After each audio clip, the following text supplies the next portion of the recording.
เชื่อแสดงว่าซีโอประธานหู ซีโอบอกพิษได้ขนาดเมื่อทัดแตง เรียกว่ามึงทาเตกอยู่บ่ได้ลึกไปเลยบ่ทางบ้านนี่ปี๊ด ในบ้านผมเนาะ มีแต่อยากให้หาเนี่ยคนหูจักครับบ่เห็นแต่น้องเป็นนางมีหันกาบ่ลองบ่ น้องกันเด้ จักแล้วอันนี้เฮือนน้องบ่ นั่งเลยได้หน่อยเด้อ สวัสดีเจ้าสวัสดีพี่น้องเอ้ยนะฮู้จัก เกังเด้อ เด้อให้ว่าตูนบ่คนเดียวเลยบ่น้องเอ้ยฮู้จักอยู่บ่คุณน่ะอยู่บ่ เคยฮู้จักเคยเบิ่งอยู่เคยเบิ่งคลิปอ้ายอันนั้นลง YouTube อยู่ นี้ ด้วย ชื่อจะใด ซื้อเบาลี โอ้ยตายครับ ให้น้องเลย ฮะ ติดไมค์เลย ได้เป็นไม้เลย MC แล้วสินะฮู้จักบ่เตียงบ่ ฮู้จัก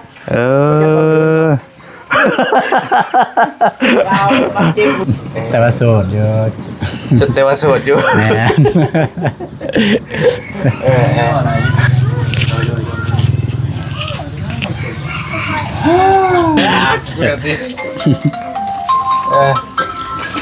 โอเคเอาไอ้กับผมมีหยังมาฝากเด้อน้องเด้อ โดยบ่เป็นหยัง ปลาล่ากินปลาเด็กอยู่หรอวะ โดย กินได้อยู่บ่ ได้กินคู่มืออยู่ มืออยู่ปลาล่าติมมาฝากน้องเพิ่นเนาะน้องน้อยเพิ่นชื่อหยังก็ลืมเลย ซื้อนุย ซื้อนุ้ย น้องนุย น้องนุ้ย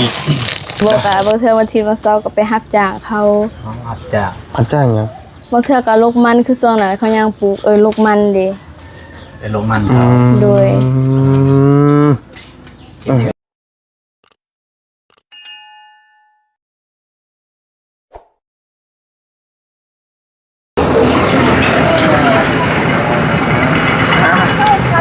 คอนกุ้มพี่น้องเอ้ยเปิดคลิปมาก็ได้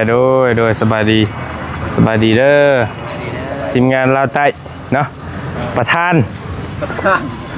ใครสิเป็นรองประธาน ทางบริษัทบ่ ประธานลาวใต้เด้เอาบ่เตียงตั้งให้เด้อเด้เป็น CEO แล้วก็มันต้องมีรอง มีรองประธานอีกใส่ครัวอีกได้พี่น้องเอ้ย ลองกันมีได้หรอ ลอง คนเป็นประธานใหญ่เด้น่ะ คือได้ บ่ได้ประธานใหญ่นี่ฮะ ใช่ครับเป็นประธานเลยประธานใหญ่วะประธานตั้งตัว สวัสดีเด้อบ่าวยาวเด้อโอเคเอาพี่น้องตอนนี้เฮาอยู่บ้าน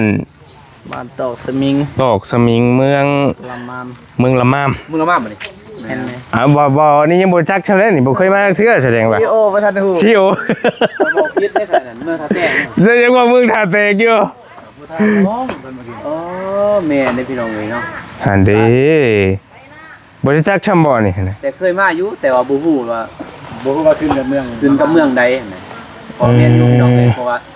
แต่ละเมืองแต่ละแข่งเรียกอยู่แต่ว่าเอาบริบูได้ว่าเมืองนี้ขึ้นกับเมืองบ้านได้บ้าน มีจักเมืองเอาบ่ตูน อยู่นี่มี4เมือง เอาก็บ่หลายเนาะ ถ้าแพงก็ลืมดักจึง แต่ว่าแข่งสวรรค์เฮามี10 10โอ้สวรรค์เนี่ย หลายได้แข่งใหญ่ได้ ต้น15เมือง เลย บ่ได้ศึกษาเบิ่งคือกัน ประมาณนั้น ไปเฮาสิไปทางใดต่อบัดนี้ โคจัก บูฮูนะฮะ โอ้โห คนทุกคนอยาก เอาหาบ่เห็นจาก เจ้าบ่ได้ลึกไปเลยบ่ทางบ้านนี่ บ่เล่น ปี๊ด ในบ้านเพิ่นเนาะทางนี้มีคนทุกคน มีแต่อยากให้หาเนี่ยคนหูจักครับบ่เห็นแต่น้องเป็นนางมีหันกาบ่ลองบ่ น้องกันเด้ จักแล้วเจ้าผู้บ่าวไปได้ข่อยย่านได้ข่อยบ่แม่น ก็สิ น้องตัวติดตามได้เฮา ก็ถามว่าขออนุญาตถ่ายคลิปได้บ่เฮาอยากถาม ไปเข้าไปนำกันซะไป ไปทำนึง เข้ามานำกันมาผู้บ่าวได้ฮะเอาประตูเลยจักเทื่อไป ไปทำเลยนี่ไปทำได้สบายดีสบายดี ได้ปะ โดย อันนี้เฮือนน้องบ่ นั่งเลยได้หน่อยเลย สวัสดีเจ้าสวัสดีพี่น้องเอ้ยนะฮู้จัก กังเด้อ เด้อให้ว่าตูนบ่คนเดียวเลยบ่ ว่าตื่น โอเคพี่น้องเอ้ยฮู้จักอยู่บ่คุณน่ะอยู่บ่ เคยฮู้จักเคยเบิ่งอยู่เคยเบิ่งคลิปอ้ายอันนั้นลง YouTube อยู่ นี้ ด้วย ชื่อจะใด ซื้อเบาลี โอ้ยตายครับ ให้น้องเลย ฮะ ติดไมค์เลย ได้เป็นไม้เลย ต FC แล้วซั่นน่ะฮู้จักบ่เตียงบ่ ฮู้จัก เออ ดาวบางจิ้มถูกป่ะ บ่ ไปเมื่อ เอาบ่ได้จักบ่ตูนเหรอ ก็เคยยินชื่ออยู่แต่ว่าก็ เอาเจ้าฮู้จักไผนี่เอา เบาตูนอยู่หันได้บางทีได้เบาตูนมีซองเบาตูนเนี่ย ฮู้จักแต่เบาลีแล้วก็เบาเตียง โดย ยาวหูป่ะ เบาอันนั้นเสื้อขาวๆจักบ่เบานั่นน่ะเคยเห็นแล้วบ่ บ่ บ่จัก โนฮู้จักอ้ายฮู้จักบ่เตียงแล้วก็ เบาจันถูกป่ะ ฮู้จักสองคนนี่นะบางช่วงจักอยู่ว่าอ้ายกับบ่เตียงเป็นหยังกัน เป็นไอ้น้องกัน เอ้าจักคักอีหลีจ้ะนี่โอ้พี่น้องไงเนาะอ้ายหาได้บ่รบกวนหน่อยเด้องั้นผู้ว่าเขายับเขาใกล้จังได๋บ่ โตเม่นนี่ เอ้ยบ่พิธีแล้วว่าทางนี้ได้แล้วว่าบ่ก็บ่ได้ชิดปานนั้นแถวนี้ก็ได้นี่ ไปนั่งได้บ่ บ่เป็นหยัง บ่ได้พิธี บ่ ยันพิธีนี่ เออ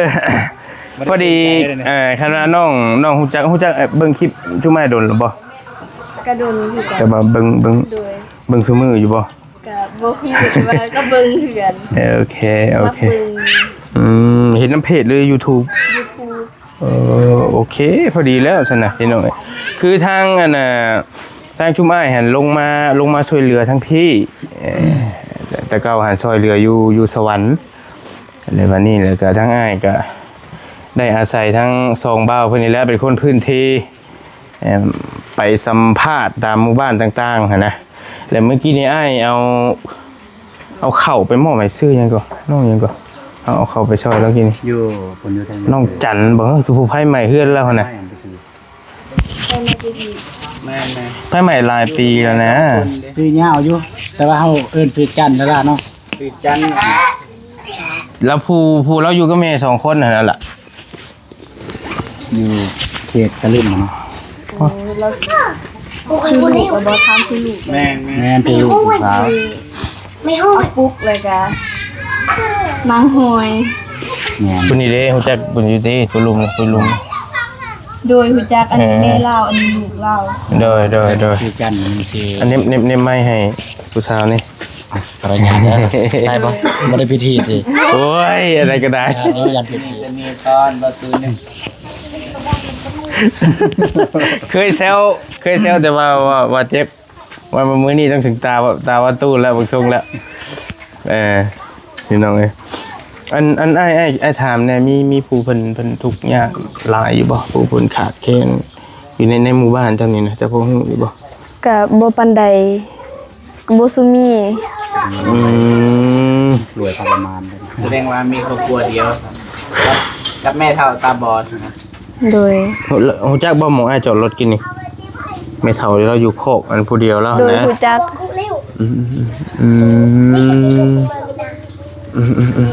อันบ่ยาวจัดการดู พอจะได้ ว่าให้เพิ่นออกไปก่อนนี่บ่ได้ไหนน้องอีกภาษาอยู่ ภา ติ ษาจ้ะ ออกไปดินทางอื่นก่อนนี่นะบ่ได้ให้เด็กน้อยไปนี่นะ ภาษาจันน่ะเด้อ เดี๋ยวน้องเบาเลยเบาเลย คงต้องตะลึงหัดแดดแล้วมัน บ่ทันชับอันเดียวกันบ่ภาษาเดียวกันบ่ พูดเลย แต่ว่าฮู้จัก ก็ โดย บ่ได้ฮู้ภาษานี่บ่ได้ฮู้อันนี้บ่ได้ฮู้ เฮ้ยมาเจ็บที่จับ แต่แล้วมันเงียงบ่ให้ว่าน้องก็ได้ ได้เป็นอยู่ เป็นอยู่ แต่ว่า บ้าน มัน สมิง มันต้องมีจักหลังคานำนี่เนาะ ลอยปลายแต่น้องก็บ่ฮู้กันลอยปลายเท่าใด แสดงว่าบ้านใหญ่ ฮู้แต่ร้อยปลาย โดย แต่บ่ฮู้ว่าปลายมันเท่าใดเนาะโอเคจับแต่บอดี้ เราฮู้จักข่อยกับบ่ตีเราฮู้จักกันเราฮู้จักอยู่ มาชื่อว่ายาวเด้อ โดย เสียงประ เห็น ตู ไอ้ เด้ ค อน เบิ่ง อันนี้บ่ เสี ฮู้ ยงกันไหน บ่ ก็แนะนำเบิ่งมือก่อนตูน มือ นุ่ง มือก้อน ก็บอกไป เย็บ ใช่จากโปรโมทเนาะช่องนี้เนาะประธานได้CEOได้ ได้มาจากเมืองท่าแตงเนี่ย3คนนี้เป็นเมืองท่าแตงครับ แต่ว่าไอ้2คนนี่แต่แม่มาแต่สวรรค์ เราจักอยู่หรอว่าอยู่สวรรค์ โดย ยันเราพอเบิ่งคุ้มเครือเลยจักอยู่แห้งอีกถ่ายคลิปป่ะ อันนี้อันน่ะอยู่หันก็ได้อันบ้าอันน้องเพื่อนน้องเองบ่อันนี้ โดย น้องอยู่เพื่อนจะคนเพื่อน อยู่หาคน คน โดย แต่ครอบครัวน้องมีอยู่8คนแต่ว่าคือเอื้อยอ้ายแบบจบเรียนแล้วไปเฮ็ดเวียกอยู่อื่น แต่อาศัยอยู่เฮือนหลังนี้มีแต่หาคน อยากมีเพิ่มอีกบ่ล่ะ ไปแล้วได้เบาเราน้องก็ได้เราน้องก็ได้ไอ้ผู้บ่าวเพิ่นมานั่งน้ำพี่ก็ได้ว่าเป็นไง บ่าวไป ว่าคือนะดันเซาเดิม ใ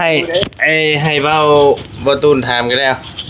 ให้สิถามอะไรเด้ สัมภาษณ์ เนาะ รถนะ ๆ ให้ผู้บ่าวถามรถนะเราเฮียนอยู่บ่เราใดจังใดตอนนี้ เราลืมถามเฮียนเนี่ยว่า เรียน เฮียนห้องไหนล่ะ ม ม .4 อายุจักปีแล้ว .4 ได้14 ปีแล้ว 14 ห่างกัน14 ปี 14 นี่ ปี แต่เราเป็นสาวเจ้าจะปีก็ โอ้ยรุ่นลูกนี่ ว้าวไป รุ่นลูกก็เลยแต่ว่าโสดอยู่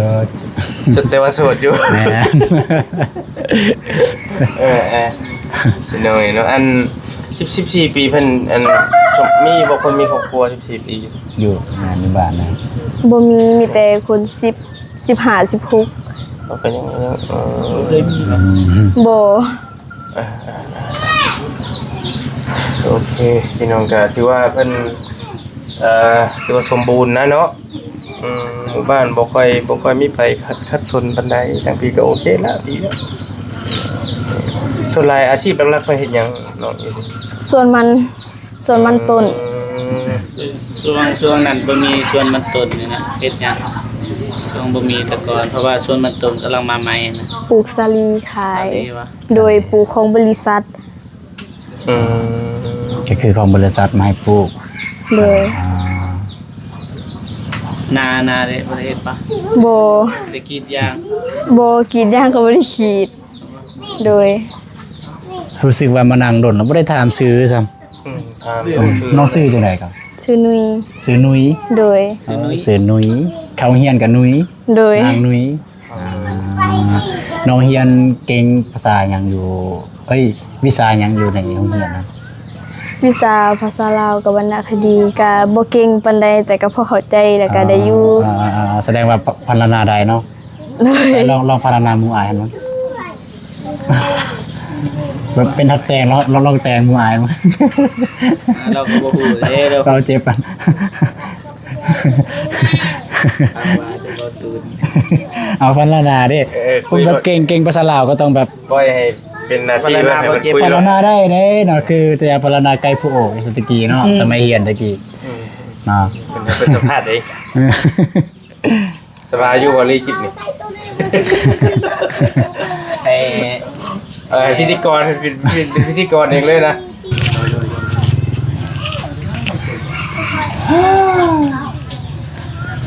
แซ่บดำเลยเนาะ บ้าทุกเป็นน้องเลยจะกินน้ำได้จะได้ กินไผจะกินน้ำเฉยออกไป ขออนุญาตขึ้นเด้อ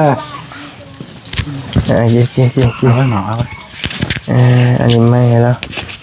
ในไหนวะเนี่ยเปิดบันทึกที่ไทย ว่า โอเคได้ป่ะ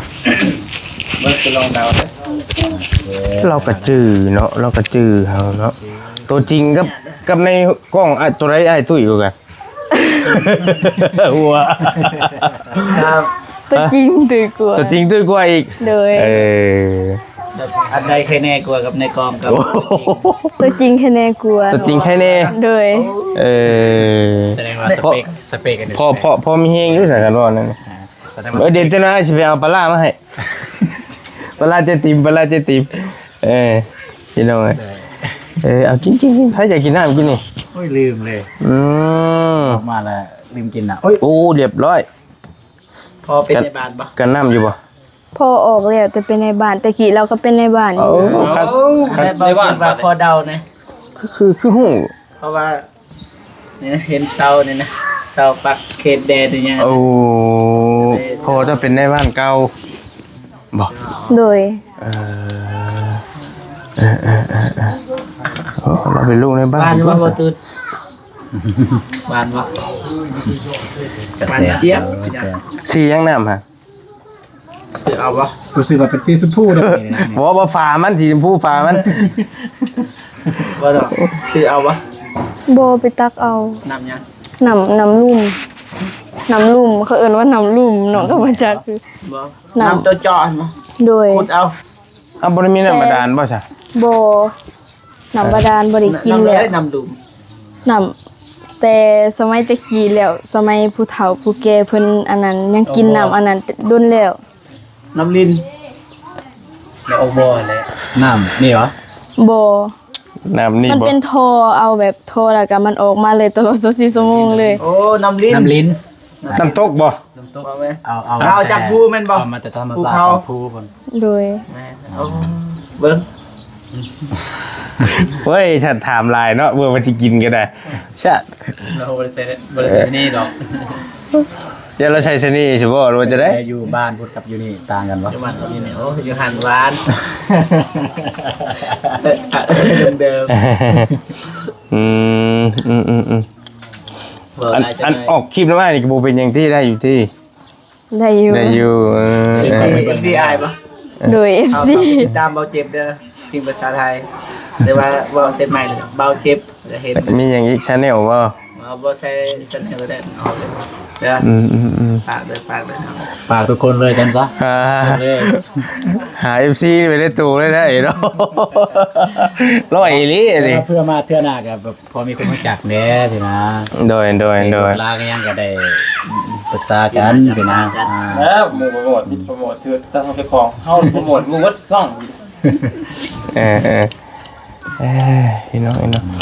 ก็อันนี้เป็นเพื่อนน้องเพิ่นพี่น้องน้องลูกสาวหลาบ่ โดย สิเฮียนฮอดใส่ สิเฮียนฮอดม .7 เฮียนจบพุ่นเลย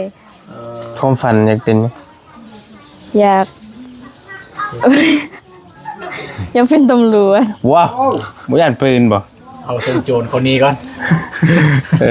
เบาตุนนี่อยากเป็นหมอ ได้แรงบันดาลใจมาแต่ไสอยากเป็นตำรวจเห็นไผเป็นสินะ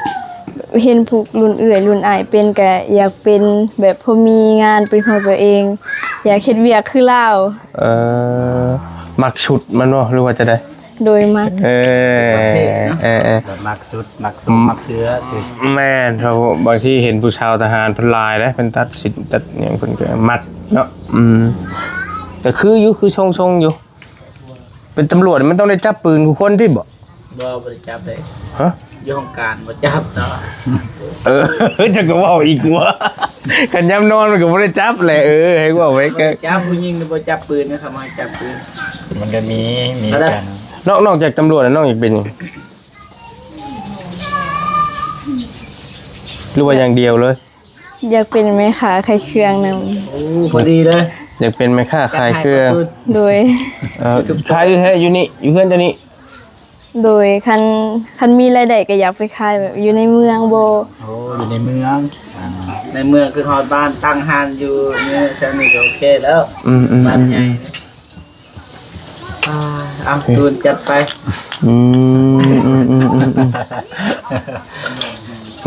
คือว่ามาถามไทยน้องเพิ่นพี่น้องเนาะที่พวกอันไอ้พวกเอื้อยจะมีครอบครัวเพิ่นหรือบ่ ยัง จะบ่มีจักคนเลยบ่ โดย บ่มีจักคนเลยน่ะ โดย พ่อแม่บ่ให้เอาบ่รู้จัก บ่แบบบ่ฮู้คือกันแบบใจอ้ายเรายังบ่ทันอยากเอา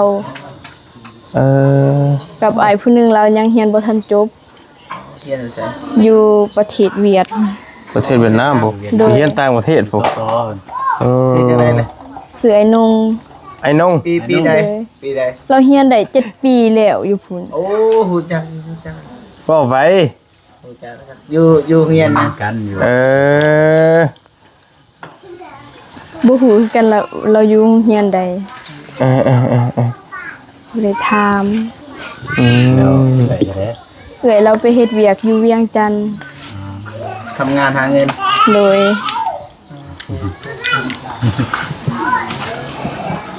ถ้าอันนี้พวกอายไปเลยบ่ ไปใช่ แบบครอบครัวนะบางทีมีหยัง มันบ่มีแล้วมันบ่ค่อยมีนะมีแต่คนพออยู่พอกินหมดแหละเห็นอยู่ว่าคือทั้งอ้ายไปทางเซปูนทั้งหยังเฮือนกระตุกน้อยๆก็บอกกระเป๊กกันนะ โดย แต่ว่าทั้งพี่สิบ่ค่อยมีเนาะ โดย อืม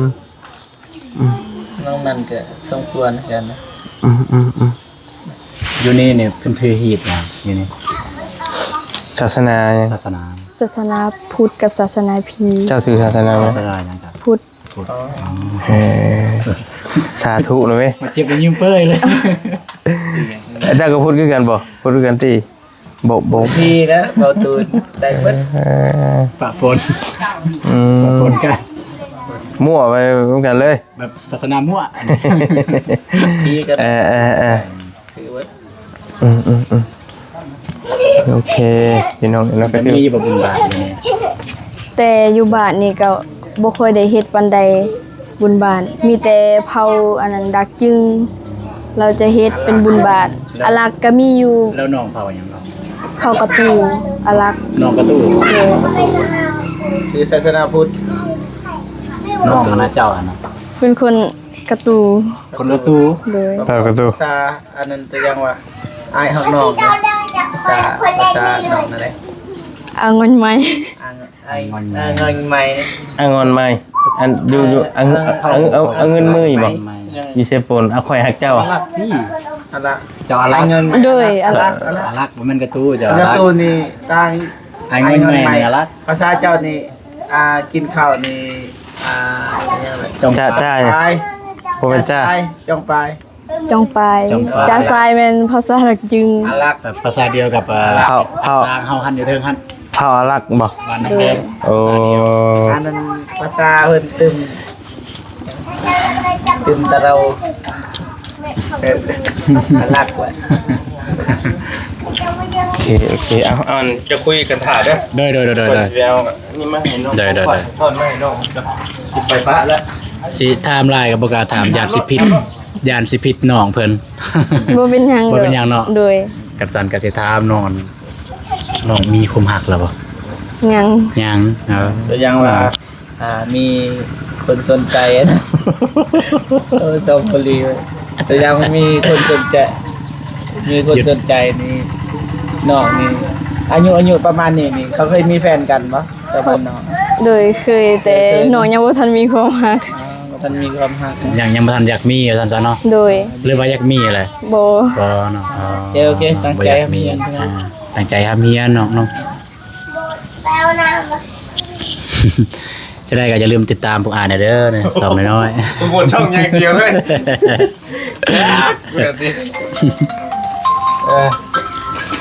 โอเคเอาไอ้กับผมไม่ยังมาฝากเด้อน้องเด้อ โดยบ่เป็นหยัง ปลาล่า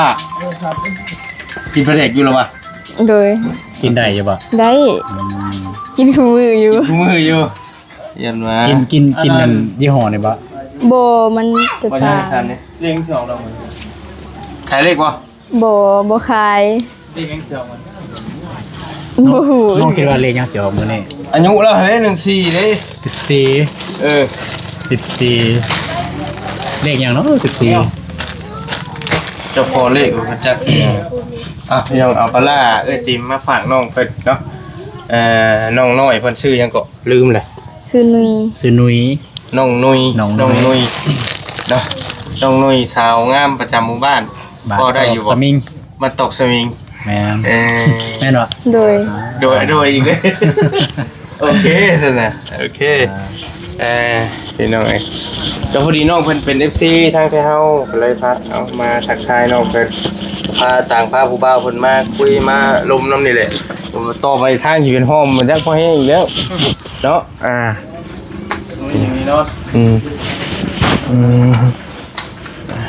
น้องก็ตั้งใจสิเรียนให้จบ โดย ให้เอาเงินให้ไปเรียนแล้วก็ พ่อแม่ พ่อแม่เจ้าเพิ่นให้เท่าใดไม่ บางมื้อเราก็ให้บางมื้อเราก็บ่ให้แต่ส่วนหลายเราจะบ่ค่อยได้ให้ หาเอง อ โดยบอกกะบางเทื่อวันอาทิตย์วันเสาร์ก็ไปรับจ้างเขา อาจจะ อันจ้างหยัง บางเทื่อก็ลกมันคือช่วงนั้นเขายังปลูกลกมันเด้ เป็นโรงมัน อื เขา ม โดย เห็นแบบกรีดยางอยู่เนาะ บ่ บ่ได้กรีดหรอก โดย คือเห็นแบบมีส่วนยางทางเขามา ก็มีแต่ว่าครอบครัวพวกน้องบ่ได้กิน อ๋อบ่ได้กรีด ไปรับจ้างบุคคลบ่โชคที่ตากแดดตากหน้าจ้ะพี่น้องเนาะแต่ว่าอันข้าวน้ำน่ะช่วงน้องซื้อกิน โดย แต่ปีนี้พวกน้องเฮ็ดเอง แล้วก็ปีกายก็เฮ็ดเอง เออ เฮ็ดเองนี่คือเฮ็ดไทยป่ะ โดย เฮ็ดให้ส่วนหลายมันบ่ค่อยมีหน้านะพี่น้องในครั้งนี้เป็นให้ นี่เนี่ยได้เท่าไหร่ไทย ได้50ปลายโซ โอ้หลายอยู่ดิหนู หลายอยู่ โอ้ กิน5คน50ปลายสิ โอเคแล้วพี่น้องเนาะเรียนจบแล้วอยากเป็นตำรวจมันต้องใช้เงินหลายเติบเลยเนาะเป็นตำรวจเนาะ โดย ระดับหนึ่ง ถ้าเป็นความฝัน เป็นชาวบ่ได้เป็นได้จ้ะ จะได้ขอให้เป็นอย่างที่ฝันนะเด้อ ชาวบ่ได้เป็นได้จ้ะ ถ้าบ่ได้เป็นก็เป็นแม่ค้า เป็นแม่ค้า แม่ค้าขายเครื่อง อยากเป็นแม่ค้าขายเครื่อง โอ้พี่น้องเนาะลายได้พอรีไปมานี่แกอายุรุ่นราวข้าวเดียวน้องๆเพิ่นนี่แหละมิจะอยากเป็นแม่ค้าถ้าส่วนหลายอยากเป็นแม่ค้าอยากเป็นแม่ค้าแม่ขายให้นะลายมีความฝันนั่นนะแต่อันดับหนึ่งนี่คืออยากเป็นตำรวจเนาะ โดย ความฝันตอนนั้นเจ้าเฮียนเจ้าอยากเป็นหยังจ้ะ ตอนนั้นบ่บริลีอยากเป็นครู อยากเป็นครู อยากเป็นครูภาษาอังกฤษจ้ะ อยากเป็นแบบอยากเรียนภาษาอังกฤษอยากบอกภาษาอังกฤษสินะสมัยเรียน ภาษาอังกฤษได้บ่ บ่ บ่ได้ โดย เก่งภาษาลาวนี่น้องเก่งเลขลบเลขเก่งบ่เลขบวกเลขเก่ง ก็บ่เก่งแต่ก็ลบได้อยู่ โอเคสนะป้าสมควรแก่เวลาเนาะ เลย พอบ่หรือเมื่อบ่ กะเมื่อ แบบตอนนั้นก็ยังมีงานอยู่นะ โอเค มีงานก็ยังอยู่ต่ออยู่นี่ โอเคเอามีแต่นั้นเด้อน้องเด้อ โดย ได้สิไปป้าก่อนเฮาสิกลับเมืองท่าแตงบัดนี้เนาะพอดีพาผู้บ่าวเพิ่นมาทักถามมาทำความรู้จักกับน้องคือลืมไป น้องนุ้ย น้องนุยบ่หรือนุย นุย นุย โดย ห้องง่ายๆพี่น้องเนาะมีแต่เอาปลาล่าเอื้อยพรทิพย์นี่แหละมาฝากเพิ่นพอได้ตำมะม่วงกินหน้ามะม่วงแล้วช่วงนี้ก็ได้พี่น้องเนาะไปอยู่ดีมีแห้งเด้อล่ะเด้อ โดย โอเคมาไอ้ขอไม้ก่อนเอาไปป้าก่อนบัดนี้โอเคไปสบายดีเด้อสวัสดีเข้าใจได้หลายไปประตูนป้ามาเจ็บเดินทาง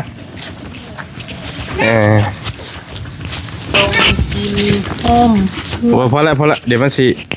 ยิลิขสิทธิ์ไปพี่น้องอยู่ดีมีแห้งเนาะมีแต่เฮาสิขอตัวเดินทางก่อนทางน้องเพิ่นก็เป็นนายบ้านเป็นลูกนายบ้านเก่าหัวสัตว์เนาะอยู่บ้านตอกสมิงเมืองละมามเนาะแข่งไส้กรองไปในใดก็จังว่ากันนี่ก็มาทักถามเป็นน้องเพิ่นเป็น FC พอดีก็เลยมาคุยนำเพิ่นก็